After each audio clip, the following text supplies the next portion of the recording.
In today's video, I'm going to teach you how to remove an underline in Google Sheets, and it's incredibly simple. You'll be navigating your Google Sheets like a pro in no time. Let's jump right into it. First things first, you need to open one of your Google Sheets. Whether you're using an existing file or creating a new one, the process is exactly the same. Just log into your Google account, head to Google Sheets, and select the sheet you want to work with. Once your Google Sheet is open, it's time to move on to the next step. Next, we need to highlight the cells that contain the underlined text we want to modify. So go ahead and click and drag from cell C2 down to C5 to select all the cells in this range. This action will highlight and prepare these specific cells for the adjustments that we're about to make.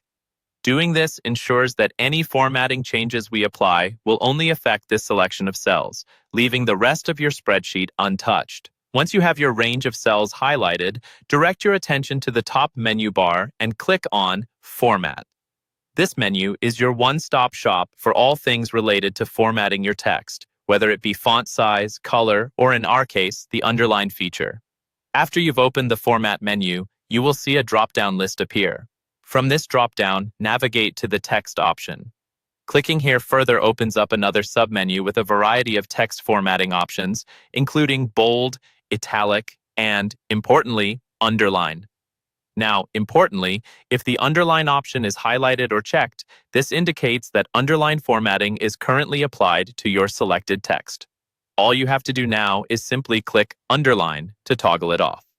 By doing this, you'll instantly remove the underlining from the highlighted cells in your sheet.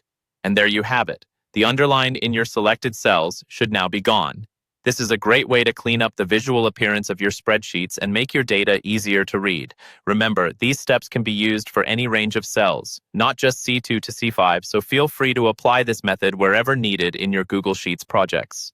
Thanks for following along today. If this helped you, why not try applying it to other parts of your spreadsheet or teaching a friend this nifty trick? Good luck with all your future spreadsheet endeavors, and I'll see you in the next video.